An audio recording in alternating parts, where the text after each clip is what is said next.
thing. I do think she's particularly located in the activities of late 2002 and early 2003, when the United States was preparing and eventually did go to the UN to justify using false intelligence that was cooked for the UN. And she covered for it, writing a New York Times op-ed at that point, Why We Know Iraq is Lying.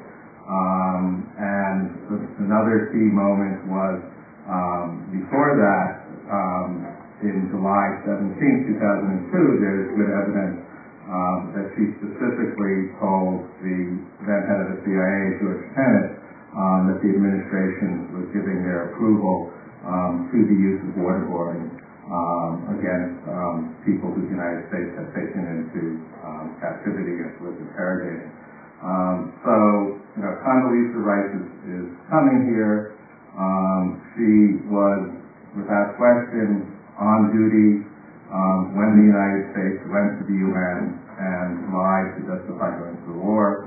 She was, without question, on duty when the United States made decisions to use torture against its prisoners. I couldn't have agreed to a second.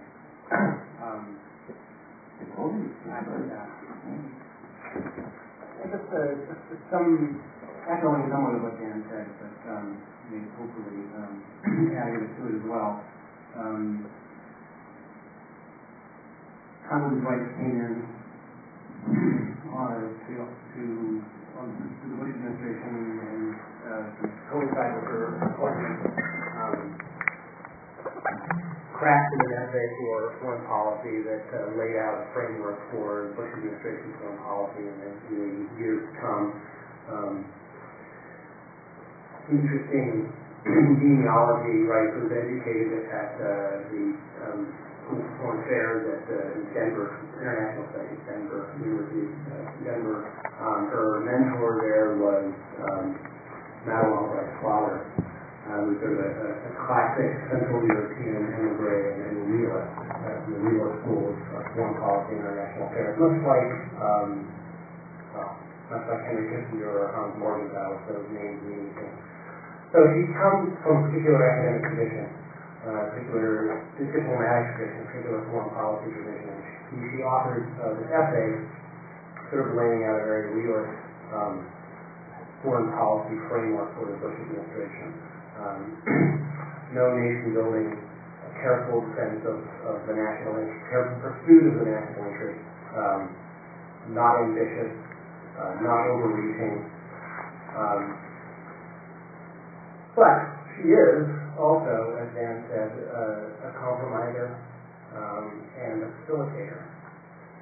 So what do you do when you're a careerist in circumstances where things start to get, and I'm trying to come to the right word here, I'm not sure I'm entirely happy with what I've chosen, but I'm going with it. What do you do when things around you turn surreal, when things cease to make sense? The problem with the careerist's entire worldview is they don't know what to do. So as the film sort of nicely reflects or suggests, perhaps the only thing a careerist knows how to do is what they've done all along, which is to keep going. But now I would like to hear from all of you how this connects with what is of the moment now, which is Occupy and the most recent crisis.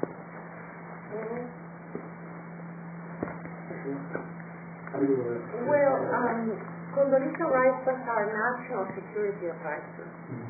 And no matter how surreal the circumstances around her, and no matter how miscommunication there was, and the movie executives discussed the fake turmoil created, both in 10 Downing Street and in Washington, D.C., over this war, for which there was a secret bi-coastal group.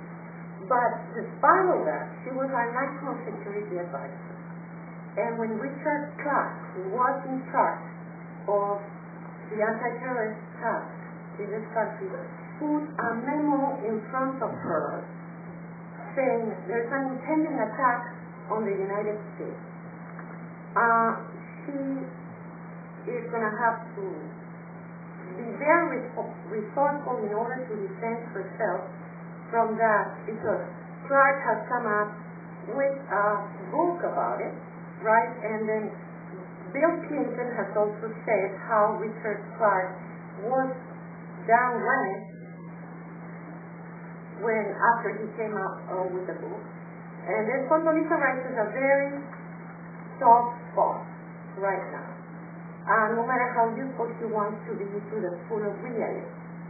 Some might want to use her. This is all coming from South in Chicago. Other things that I picked up in the movie that I thought was pertaining were the use of young interns from different colleges, all these bright young people that were given the task of assembling a massive core of intelligence. And so they came up, I think in the movie he's called Iceman. I think in real life it was Curveball. Right.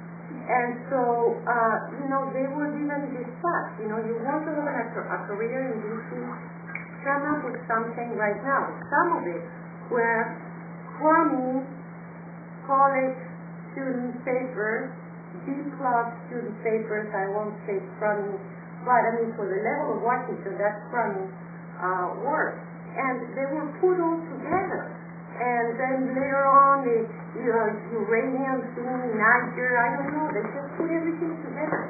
It was a sloppy job, it was laughable, but it had a very strong media component because there were people here, military, for example, and other people locally that were trying to coordinate a war effort. So, as Americans, we were all completely confused as the starting things, the beginning things in the movie. And I remember that as the war was about to begin, attending a conference, an urgent conference at the LA Public Library, and somebody mentioned, I don't know how this came about, it confused me because I related to a time later on, but somebody mentioned shock and awe. And I thought, shock and awe for us. We are going to be under shock and awe. It is us, as Americans, who are going to be confused with all these rumors of war. And it all worked. And we went to war.